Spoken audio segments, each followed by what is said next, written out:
இன்னைக்கு 7வது நாள். நான் புத்தளம் சரியா, புத்தளத்துலேருந்து வவுனியாவுக்கு போகிறேன். புத்தளம் வந்து டிஃப்ரெண்ட் எக்ஸ்பீரியன்ஸு. ஏன்னா இங்கே சின்ன ஒரு கம்யூனிட்டி இருக்குது, தமிழ் கம்யூனிட்டி, அப்புறம் முஸ்லீம் கம்யூனிட்டி, இது எல்லாமே இருக்கிறாங்க. இங்கே வந்தப்போ அந்த காசிமேட் ஃபீல்ட்லாம் கொடுத்தது. கடலோரம் பண்ணுறதுனால மீனவர்கள் நிறைய பேர் இருக்கிறாங்க. ஒரு காசிமேட் ஃபீல் கொடுத்தது. அப்போ கல்பித்தா ஊருக்கு போனேன். அதில் அந்த கைட் சர்ஃபிங்லாம் பண்ண முடியாமல் போச்சு. பட் இருந்தாலும் அங்கே ஃபுல்லாக சுற்றின அந்த போட்டெலாம் நீங்கள் பார்த்துருக்க வாய்ப்பு இருக்குது. இப்போ புத்தளத்துலேருந்து வவுனியாவுக்கு நான் போகிறேன். கிட்டத்தட்ட 130 கிலோமீட்ரு, ஒரு 2.5 மணி நேரம் காட்டுது. எது இதுவாக இருக்கோ இல்லையோ, வெயிலுக்கு மட்டும் குறைச்சலே இல்லை. வெயில் பட்டையை கலப்புது. நான் ராங் டைமுக்கு ட்ரிப்புக்கு வந்துட்டனோன்னு ஒரு சின்ன எண்ணம் எனக்கு மனசில் ஓடிக்கிட்டே இருக்குது. அதனால இந்த லெஃப்ட் தான் எடுக்கணும் போல. லெஃப்ட் தான் எடுக்கணும். எல்லாம் ஃபுல்லாக ஹைவே. இனிமேல் ஸ்லோவாக ஒரு 40-50 போனால் தான் இந்த கேஸ் பெட்ரோல் கொஞ்சம் மைலேஜ் கொஞ்சம் அதிகமாக வரும். அதனால் பார்ப்போம். நான் இங்கேருந்து ஒரே ஸ்டேட் 70 கிலோமீட்டர் காட்டுது. அதுக்கப்புறம் தான் ஒரு 50 கிலோமீட்டர் தள்ளி போன போது 70 கிலோமீட்டர் அப்படியே பொறுமையாக ஓட்டு போயிட்டே இருக்க வேண்டியதுதான். இங்கே யாரோ கை காட்டி நிறுத்துறாங்க வண்டியை.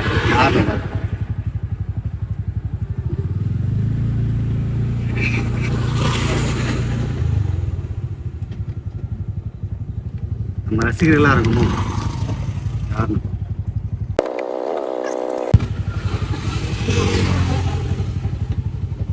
வீடியோலாம் பார்ப்பேன். ஓ, வீடியோ பார்க்குறதுக்கா? எப்படி இருக்கீங்க? நல்லா இருக்கேன். நல்லா இருக்கீங்களா? என்ன பேர் உங்களுக்கு? என் பேர் சதீஷ். சதீஷா? பார்த்து வந்தேன். அங்கே எப்படி கண்டீங்க இந்த ஆட்டோவில்? நான் நேற்று புத்தளம் டவுனில் பீச் கிட்ட வரேன்.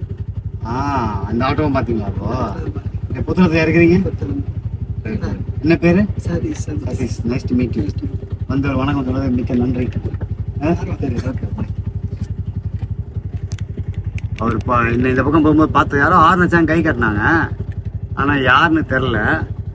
ஆனால் இப்போ இது கிராஸ் பண்ணி ஆறுனச்சு நிறுத்துனாங்க. சரி, நிறுத்தினேன். பார்த்தா நம்மளோட ரசிகர்களாம், நம்மளோட ஃபாலோவர்ஸ். இது வித்தியாசமான அனுபவம் இல்லை? நம்ம எப்படியோ ஒரு இடத்துல போயிட்டுருப்போம். அதில் நம்மளை நிறுத்தி வணக்கம், நல்லா இருக்கீங்களா, வீடியோஸ் நான் பார்ப்பேன், நல்லா இருக்குது அப்படின்னு சொல்கிறதெல்லாம் ஒரு அனுபவம் தான்ல. நான் இந்த தலை இது கட்டினதுக்கு ஒரு காரணம் என்ன தெரியுமா? இது முடியெல்லாம் பறக்குது. சரி, ஓகே. அதனால் நன்றிப்பா. அந்த ஆட்டோவில் பார்ப்போம். அந்த கவனிச்சிங்கன்னு தெரில, அந்த சின்ன டாக்ஸின்னு போனாங்க. சரி, நம்ம போவோம். நான் ஒரு 25 கிலோமீட்டர் ஓட்டினேன். வெயில் தான் முடியல. Too much. எப்படி பிரகாசமா இருக்குதா? சரியான வெயில். அனல் காத்து அள்ளி வீசுது. அப்படியே எங்கெங்க போலாம் சூடா இருக்குதுப்பா. ஆட்டோன்றதுனால அந்த வெயில் மேல படாததுனால தப்பிச்சேன்னு வச்சுங்களேன். இதே பைக்ல போயிருந்தா வச்சுக்கேன், அது வேற பயமா வேற இருக்குது. இன்னும் ஒரு வாரத்துல நான் பைக் ஓட்ட போறேன். அந்த வெயில்ல என்ன பண்ண போறேன்னு தெரில. இந்த ஆட்டோல போற வெயிலுக்கே நமக்கு அடிச்சு கிழிக்குது. பொதுவாகவே நம்ம வெயிலேருந்து விலக்கி இருக்கிறது. ஆனால் இந்த வாட்டி வாய்ப்பே இல்லை ராஜா. அதுவும் வெயில் காலங்களில் நான் இந்த பயணத்தை மேற்கொண்டேன். என்ன செய்யறதுன்னு தெரில. அப்படி இருந்தாலும் வந்தாச்சு. பயணத்தை சிறப்பாக முடிச்சிடுவோம். புத்தளத்துலேருந்து வவுனியா போகிற வழி நம்ம அனுராதபுரம் அப்படின்னு ஊர் இருக்கு. அங்கே தான் நான் இப்போ இருக்கிறேன். இது எல்லாமே அனுராதபுரம் தான். இது ரொம்ப பிரபலமான ஒரு நகரம். வடக்கு மத்தியிலே இருக்குது இந்த நகரம். இது நிறைய வரலாற்று சிறப்பு மிக்க விஷயங்கள்லாம் இந்த நகரம். அப்போ இது கீழே புலவரமான இது ஒரு ஊர் இருக்குது. சரியா எனக்கு ஞாபகத்துக்கு வர மாட்டேங்குது. அந்த ஊரில் சோழர்களோட கோயில்கள், கட்டடங்கள்லாம் அங்கே இருக்குதான். என்ன அங்கே வர சொன்னாங்க. ஆனால் நமக்கு நேரம் இல்லாதால இன்னொரு வாட்டி இலங்கைக்கு அதுக்கு மட்டுமே தனியாக பார்க்கணும் அப்படின்னு சொன்னேன். ஸோ நீங்கள் இந்த பக்கம் பார்த்தீங்கன்னா அனுராதபுரத்தை மறந்துடாதீங்க. நல்ல ஊர் அப்படின்னு கேள்விப்பட்டேன். நல்ல பெரிய ஊர் கூட இந்த மத்திய பகுதியில். இங்கேருந்தே நேராக யாழ்ப்பாணத்துக்கு போகலாம். ஆனால் நான் தலைமன்னார் அந்த வெஸ்ட் பக்கம் போயிட்டு அப்புறம் தான் நான் யாழ்ப்பாணம் போகிறேன். ஸோ நடுவில் ஒரு பிரேக், அந்த பக்கம் போயிட்டு தான் நான் போகிறேன். ஸோ நம்ம அனுராதபுரம் சிட்டிக்குள்ளே போய் தான் வவுனியாவுக்கு போகிறோம். இந்த இடம் நல்லா அழகாக இருக்குப்பா. நல்லா க்ளீனாக இருக்குது. நிறைய மரங்கள் இருக்க மாதிரி இருக்குது. ரோடெல்லாம் சூப்பராக இருக்குது.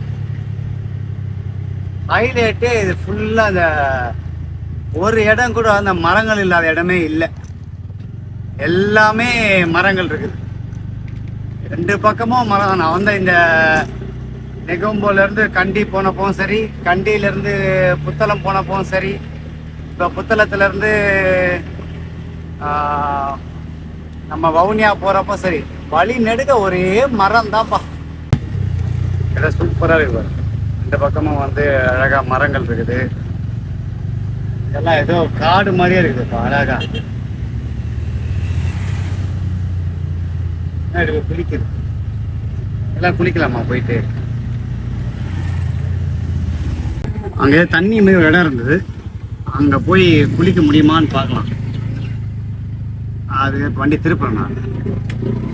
கீழே போனால் ஒரு இடம் மாதிரி இருக்குது பார்க்க. கீழே ஆட்டோ போகுது. கீழே ஏதோ ஒரு தண்ணி மாதிரி இடம் இருக்குது. மக்கள்லாம் குளிச்சுன்னுக்கிறத பார்த்தேன். நாமளும் போய் லைட்டாக தண்ணியை காலை வச்சுட்டு வருவோம்.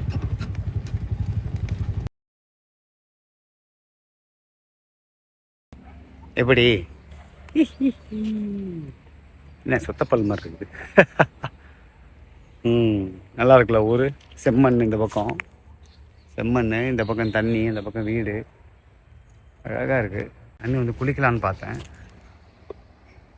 ஆனால் அந்தளவுக்கு தண்ணி நல்லா இருக்க மாதிரி தெரில. அழுக்காக இருக்குது தண்ணி. இன்னும் ஓடுற தண்ணியாக இருந்தால் இருக்கும். தண்ணி கம்மியாக ஓடுது, மழை காலம் முடிஞ்சிச்சுல்ல, அதனால் தண்ணி கம்மியாக ஓடுது. சரி, ஓகே, திருப்போம். நம்ம ஆட்டோவை பார்த்தீங்களா? என்ன ஒன்று வெயில் தான்யா வளர்க்குது. சரி வாங்க போவோம். பச்சை பசேன்னு இருக்குதுப்பா ஊர். ஊரே ஒரே பச்சை பசேன்னு இருக்குது. இந்த கேரளாவே ஒரு நாடாக பார்த்தா எப்படி இருக்கும் அந்த மாதிரி இருக்குது இந்த ஊர். இங்கே பாருங்க, ரோடையும் பாருங்க, வயல்வெளிகளையும் பாருங்க. இந்த நாட்டை நான் வந்து வர்ணிச்சுக்கிட்டே போகும் போல இருக்குது. எவ்வளோ மரங்கள் பாருங்க. தென்னை மரத்துலேருந்து, வாழை மரத்துலேருந்து, புளிய மரத்துலேருந்து, அரச மரத்துலேருந்து எல்லா மரமும் இங்கே இருக்குது.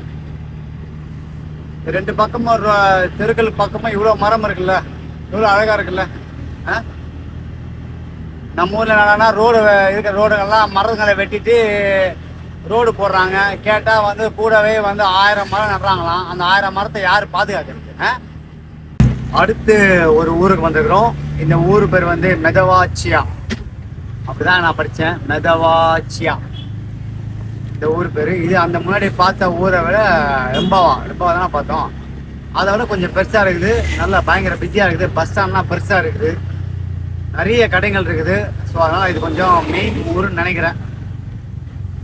அனுராதபுரத்துக்கு அப்புறம் இது வந்து மெயின் டூர் நினைக்கிறேன். இதில் என்ன ஒரு விஷயம் அப்படின்னா, இது எல்லாமே கண்டி ரோடு, அதாவது கண்டி ஜாஃப்னா ஹைவே இதெல்லாம். ஸோ இதுலேருந்து நம்ம நேராக டவுன் சவுத்து போனால் கண்டிக்கு போயிடலான்னு நினைக்கிறேன். அப்படியே மேலே அப் நார்த்து போனால் நேராக அப்படியே ஜாஃப்னா யாழ்ப்பாணத்துக்கு போயிடலான்னு நினைக்கிறேன்.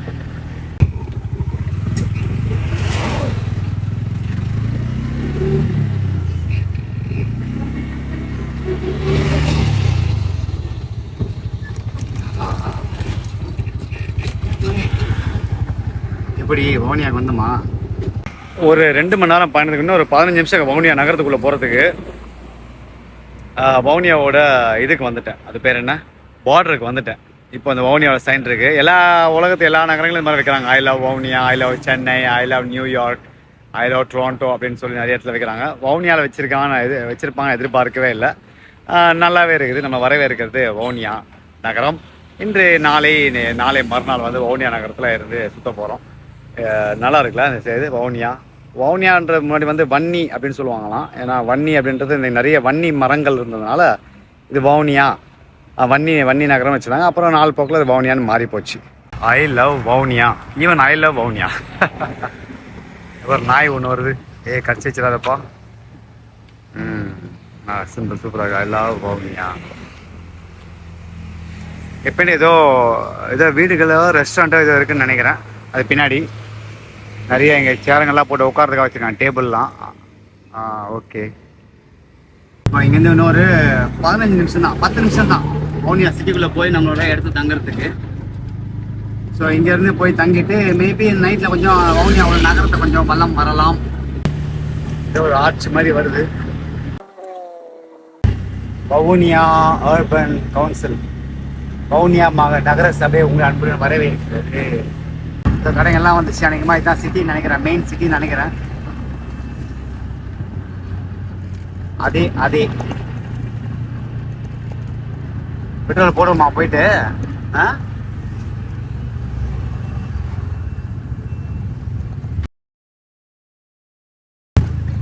ஆட்டோஸ் லைனா நிக்குது.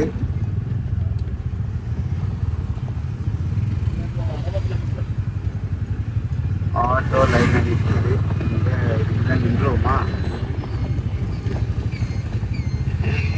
போலீஸ்கார் நிக்கிறாருங்க.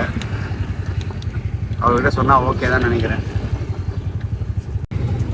இல்லை நைட்டு காலியாக இருக்கும். அப்போ போயிட்டு திங்ஸ் எல்லாம் வச்சுட்டு வருவான்.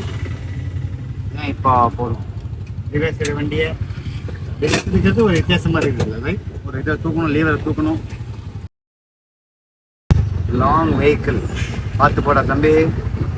லெஃப்ட் திரும்புறாப்புலையா? இல்லை, நேராக தான் போகிறாப்புல. நம்ம லெஃப்ட் திரும்பிடுவோம். ஏய் சந்தைகள், சந்தை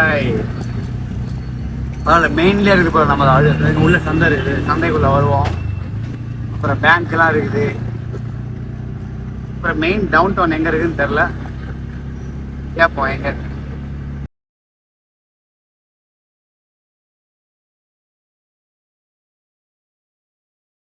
வந்துட்டோம். இப்போ ரூமில் போய் திங்ஸை வச்சுட்டு நகர் பலம் வரும்.